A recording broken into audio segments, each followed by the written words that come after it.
Oke teman-teman, kembali lagi bersama aku, Dewi Pinasti, yang akan menjelaskan mengenai soal dari ujian akhir semester dari mata kuliah Manajemen Keuangan 2 tahun lalu. Di sini aku bakalan ngebahas soal sebanyak 6 soal. Langsung aja kita ke soal yang pertama.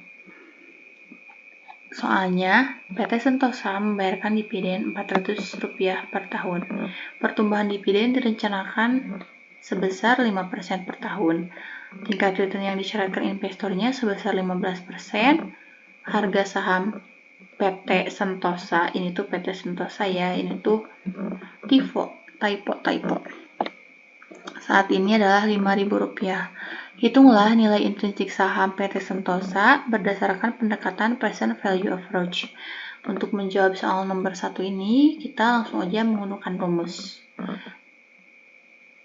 Di mana rumusnya itu ada P topi 0 sama dengan D1 dikali 1 ditambah G dibagi K dikurangi G, di mana D1-nya itu merupakan dividen, G-nya merupakan pertumbuhan dividen, dan K-nya merupakan tingkat return yang disyaratkan investor. Tinggal dimasukin aja. 400 dikali 1 tambah 0,05 dibagi 0,15 dikurangi 0,05, maka akan menghasilkan hasil 420 dibagi 0,10. Jadi nilai intrinsik saham PT Sentosa adalah 4.200. Nah, kita lanjut ke soal nomor kedua, di mana soal nomor kedua itu ada seorang investor membeli saham PT Makmur. Perusahaan tersebut hanya akan membagikan 80% dividennya atau 0,8 dari earning yang diperolehnya bagi investor dalam bentuk dividen. Pertumbuhan dividennya sebesar 5%, terus tingkat return yang disyaratkan investornya 15%. Lalu ada EPS-nya sebesar Rp500 per lembar saham. Hitunglah nilai intrinsik saham perusahaan tersebut berdasarkan pendekatan price earning ratio. Nah, soal nomor 2 ini tuh sama kayak soal nomor yang pertama, cuman beda pendekatan aja. Kalau yang pertama itu melalui pendekatan present value approach, kalau yang kedua melalui pendekatan price earning ratio. Dimana soal nomor 2 ini tuh bisa langsung kita jawab menggunakan rumus P0 per E1 sama dengan D1 per E1 dibagi K dikurangi G dan akan menghasilkan nilai 8. Nah, si 8 ini tuh harus dikali ke EPS-nya, ke 500. Maka dapat diketahui nilai intrinsik saham PT Makmur sebesar 4.000. Oke, next ke soal nomor ketiga, yaitu PT Jaya mempunyai data keuangan sebagai berikut. Ini merupakan data-data keuangan dari PT Jaya itu sendiri. Ada volume penjualan, biaya variabel, biaya tetap EBIT, dan seterusnya. Soal yang pertama yaitu menghitung DOL dan efeknya terhadap EBIT bila ada kenaikan penjualan sebesar 10%. Nah, untuk menjawab soal nomor 1 itu, kita tinggal masukin aja rumus DOL itu sendiri, di mana DOL sama dengan S dikurangi BP dibagi S dikurangi BP dikurangi BT. Tinggal masukin aja. S-nya itu sales atau penjualan sebesar 64 juta dikurangi 32 juta dibagi 64 juta dikurangi 32 juta dikurangi 4 juta sama dengan 1,14. Karena yang ditanyakan itu karena yang diketahuinya itu ada kenaikan penjualan sebesar 10%, maka si 1,14 ini tuh dikaliin dulu sama si kenaikan penjualannya, maka akan menghasilkan 11,4%. Nah, karena di soal itu efeknya terhadap EBIT yang ditanyakan ya, maka si 11,4% itu harus dikaliin si EBIT-nya, dikaliin 28 juta, maka akan dihasilkan hasil 3.192.000. Nah, kan udah ketahuan nih, ternyata setelah kenaikan penjualan tuh EBIT-nya tuh bertambah jadi 3.192.000. Maka kalau udah kayak gini mah tinggal ditambahin aja. 3.192.000 ditambah 28 juta sama dengan 31.192.000. Maka jika penjualan naik sebesar 10%, EBIT juga akan naik menjadi Rp31.192.000. Lalu kita next ke soal yang ke B, atau yang kedua. Hitunglah DFL dan efeknya terhadap EPS. Efeknya terhadap EPS bila ada kenaikan EBIT sebesar 10%. Nah, di mana rumus dari DFL ini sendiri tuh, DFL sama dengan EBIT dibagi EBIT dikurangi I sama dengan 28 juta dibagi 28 juta dikurangi 6.400.000. Maka akan menghasilkan 1,29. Nah, 1,29 ini tuh tetap harus dikaliin si 10% dulu kenaikan EBIT-nya. Maka EAT-nya juga akan naik. 1,29 dikali 10% sama dengan 12,9%. Kan udah tahu ya, EAT-nya tuh naik menjadi 12,9%. Nah, tapi kan ini mah EAT sesudah kan. Jadi si EAT sesudah dikali EAT dulu sebelum. EAT yang ini nih. Nah, EAT yang ini.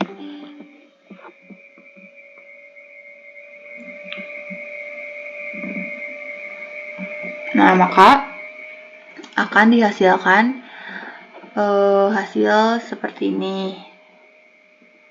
Mungkin ini tuh ada ketipuan. Nah, kayak gini. Maka akan dihasilkan 1.671.840.000, baru ditambahin EAT-nya, EAT yang sebelumnya, karena kan EAT yang baru ditambah EAT yang sebelumnya. Jadi 14.631.840 rupiah. Nah, si EAT yang baru ini harus dibagi si lembar saham, jumlah lembar saham yang beredar, di mana jumlah lembar saham yang beredarnya itu 1000. 1000 ini tuh dari mana sih? 1000 ini tuh dari ini.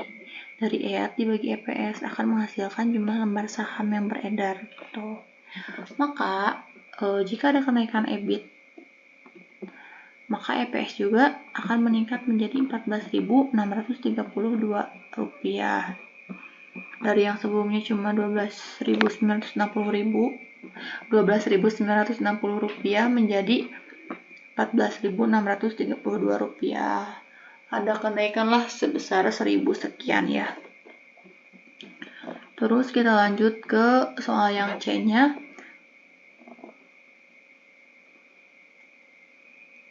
Hitunglah DCL dan efeknya terhadap EPS. Efeknya terhadap EPS bila ada kenaikan penjualan sebesar 10%. Ini nih. Ini kan efeknya terhadap EPS bila ada kenaikan penjualan sebesar 10%. Nah, tinggal kita masukin aja ke dalam rumus DCL itu sendiri. Rumusnya DCL sama dengan S dikurangi BV dibagi EBIT dikurangi interest. Maka akan menghasilkan 1,48. Nah, 1,48 ini dikaliin dulu sama si kenaikan penjualannya yaitu sebesar 10%. Maka EBIT akan naik menjadi 1,48 dikali 10% menjadi 14,8%. Nah, 14,8% ini dikali si EBIT yang sebelumnya, yang sebelum naik ya. Jadi dapat dihasilkan 4.144.000. Nah, 4.144.000 ini baru ditambahin sama EBIT yang sebelumnya. Maka si EBIT-nya itu jadi naik menjadi 30.144.000. Nah, belum sampai di sini. Si EBIT yang ini tuh harus dikurangi oleh bunga dulu, bunga utang dulu. Jadi dikurangi 6.400.000 sama dengan 25.744.000. Kalau udah dikurangi bunga, baru dikurangi pajak. Baru dapat dihasilkan EAT dan EPS. Gitu. Dapat dihasilkan ini tuh dapat dihasilkan EAT sebesar Rp15.446. Maka nilai EPS ketika penjualan mengalami kenaikan 10% yaitu sebesar Rp15.446. Kita lanjut ke soal yang keempat, di mana soalnya itu ada di bawah ini terdapat perhitungan rugi laba untuk PTA yang tidak mempunyai hutang dengan biaya modal atau cost of capitalnya 20% dan PTB mempunyai utang dengan tingkat bunga 16%. Nah, for your information, tidak semua tidak serta-merta perusahaan yang mempunyai utang itu mempunyai nilai perusahaan yang kecil gitu. Bisa jadi perusahaan yang mempunyai utang itu mempunyai nilai perusahaan yang lebih besar dibandingkan dengan perusahaan yang tidak mempunyai utang. Karena perusahaan yang mempunyai utang mempunyai sisi negatifnya, yaitu penghematan pajak. Oke, langsung aja ke soal yang nomor satunya. Bila diasumsikan hutang bersifat permanen dan PTB memperoleh manfaat penghematan pajak setiap tahun sebesar 4 juta, hitunglah berapa nilai manfaat atau present value yang diperoleh PTB. Nah, untuk menjawab soal ini, kita langsung aja pakai rumus PV atau present value penghemat pajak.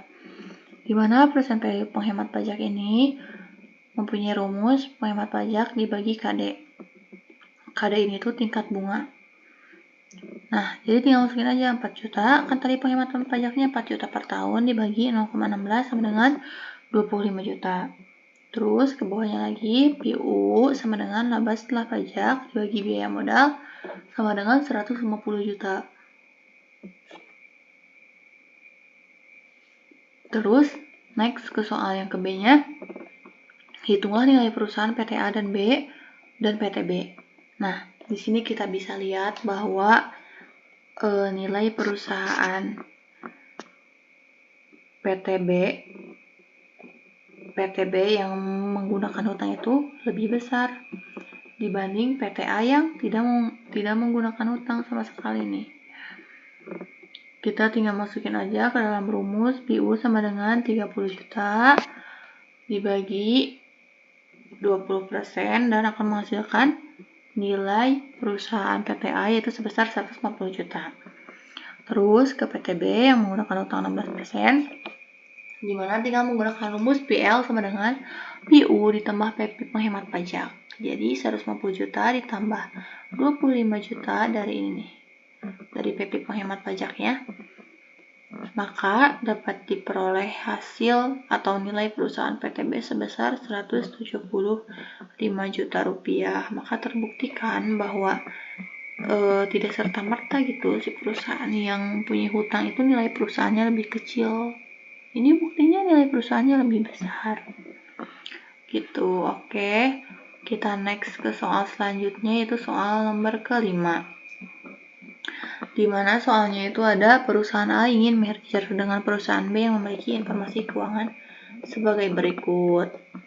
Nah, di sini ada informasi keuangan dari perusahaan A dan perusahaan B, di mana seperti yang kita ketahui, kalau merger itu berarti kan penggabungan dua perusahaan ya. Maka nanti ini tuh ditambah ini 20 juta tambah 6 juta gitu. Terus perusahaan A setuju menawarkan 0,7 sahamnya atau 70% sahamnya untuk setiap lembar saham perusahaan B. Dengan kata lain, saham perusahaan B ditawar dengan harga Rp42 per lembar oleh perusahaan A. Ditanyakan, berdasarkan pendekatan nilai pasar saham atau market value, jika per perusahaan A tetap 18, apakah rencana merger perusahaan A dengan B layak dilaksanakan atau tidak? Maka dapat kita jawab terlebih dahulu dengan mencari rasio pertukaran harga sahamnya, yaitu dengan cara 60 dikali 0,7 dibagi 30. 60 ini tuh dari si ini harga pasar saham perusahaan A. Kalau 30-nya dari harga pasar saham perusahaan B.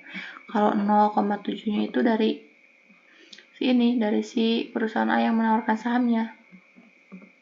Nah, maka dapat dihasilkan 1,4. 1,4 ini merupakan nilai yang berfungsi untuk menilai seberapa besar harga premium yang ditawarkan. Dengan kata lain, saham perusahaan B ditawar dengan harga Rp42 per lembar saham perusahaan A. Maka, untuk membeli seluruh saham perusahaan B, perusahaan harus menerbitkan saham baru sebanyak 42 dibagi 60 dikali 2 juta lembar, sama dengan 1.400.000 lembar. Nah, Berdasarkan pendekatan nilai pasar saham atau market value, jika pair tetap 18, apakah rencana merger perusahaan A dengan B layak dilaksanakan atau tidak? Tinggal kita hitung aja. Kan tadi keterangannya udah tahu kan bahwa si pendapatan sekarangnya itu jadi 26 juta. Terus jumlah saham yang beredarnya jadi 7.400.000. Kenapa jadi 7.400.000? Karena kan awalnya itu cuma 6 juta. Nih, yang beredarnya itu cuma 6 juta. Tapi karena tadi si perusahaan AT harus menerbitkan saham baru sebanyak 1,4 juta lembar, maka 6 juta ditambah 1,4 jadi 7,4.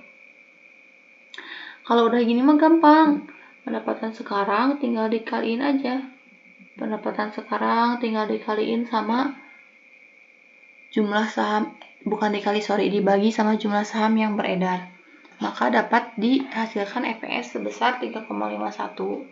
Nah, karena diketahui juga pairnya sebesar 18, maka 3,51 dikali 18 maka akan menghasilkan harga pasar saham 63,18. Dari yang sebelumnya itu harga pasar sahamnya kan cuma berapa nih harga pasar sahamnya? Cuma 60 nih.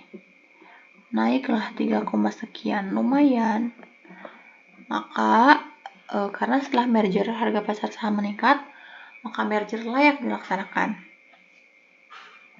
Kita next ke soal nomor 2. Nomor 2-nya, berdasarkan pendekatan nilai pasar saham atau market value, jika pair rasio perusahaan A turun menjadi 15, nih ini mah turun pairnya. Apakah rencana merger perusahaan A dengan B layak dilaksanakan atau tidak? Nah, tinggal ganti aja pairnya jadi 15, nanti EPS-nya tinggal dikali 15, maka harga pasar sahamnya menjadi 52,65. Karena setelah merger harga pasar saham turun, maka merger tidak layak untuk dilaksanakan. Nah,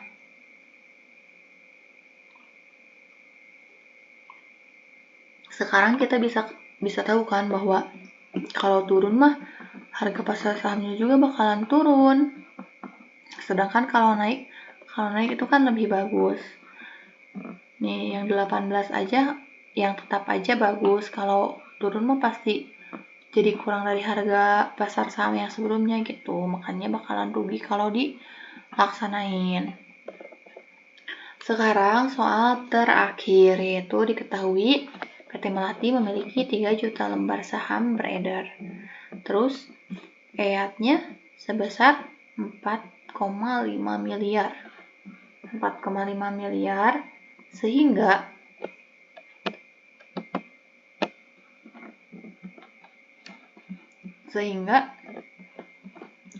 EPS-nya sebesar 1.500 per lembar. Saat ini harga pasar sahamnya sebesar 45.000 nih harga pasar saham. Set mahal ya. Mahal ini. Sehingga pairnya sebesar 30 kali. Perusahaan melakukan stock split di mana satu lembar saham dipecah menjadi 2 lembar saham. Nah, stock split biasanya dilakukan karena si harga sahamnya itu terlalu mahal gitu. Kalau harga sahamnya terlalu mahal, investor mana yang bakalan beli saham itu gitu.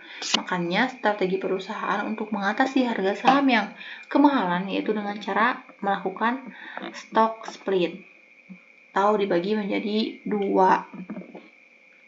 Di sini pertanyaannya yang pertama, berapa harga saham setelah stock split jika pair tetap sebesar 30 kali? Kita tinggal hitung aja. EAT-nya kan 4,5 miliar. Terus jumlah lembar saham sebelum split kan 3 juta. Kalau setelah split tinggal dikali aja 2, jadi 6 juta. Terus EPS setelah splitnya, EPS juga harus dibagi 2. Kan awalnya EPS-nya 1.500 ya. Karena ini stock split gitu, split dibagi 2, jadi EPS-nya berubah menjadi 750. Pairnya 30, tinggal dikali aja 750 dikali 30, maka harga saham ketika pair tetap sebanyak 30 kali yaitu sebesar 22.500. Jadi kan benar-benar berkurang ya dari yang awalnya. harga sahamnya itu 45.000, sekarang jadi bukan rasional, jadi lebih affordable gitu untuk dibeli investor. Next ke soal yang ke B-nya. Berapa harga saham setelah stock split jika pair-nya menjadi 35 kali? Naik nih pair-nya. Pair-nya naik. Tinggal hitung aja, sama kayak yang tadi 6 juta sama lihatnya 4,5 M. Ini sama, tinggal 35 aja, nanti dikali si 750. Nah, harga pasar saham sebelum split kalau si pair-nya 35 mah harganya teh 52.500. Kalau setelah split mah harganya teh cuma 26.250. Maka harga saham ketika pair 35 dihasilkan harga saham 52.500 kalau sebelum split. Kalau sesudah split mah 26.250. Jauh lebih terjangkau bagi investor yang ingin mempunyai saham kita gitu, ingin membeli saham kita. Bukan saham kita, saham perusahaan apa ini teh? Saham perusahaan Melati, PT Melati. Nah, oke, dan kita sudah berada di penghujung soal, yaitu soal terakhir. Berapa harga saham setelah stock split jika pair turun menjadi sebesar 25 kali? 5 pairnya turun. Tinggal hitung aja sama kayak yang tadi. Jadi tinggal di 25 kali dikali 750, maka akan dihasilkan 18.750. Maka harga saham ketika pair 25 kali jika belum dilaksanakan stock split yaitu sebesar 37.500. Kalau setelah dilaksanakan stock split mah jadi cuma 18.750 gitu.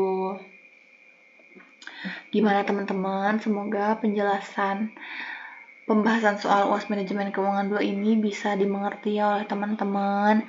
Mohon maaf apabila masih banyak kekurangan dan kesalahan karena di sini aku juga masih sama-sama belajar. Mungkin sekian yang bisa aku sampaikan. Aku tutup ya. Assalamualaikum.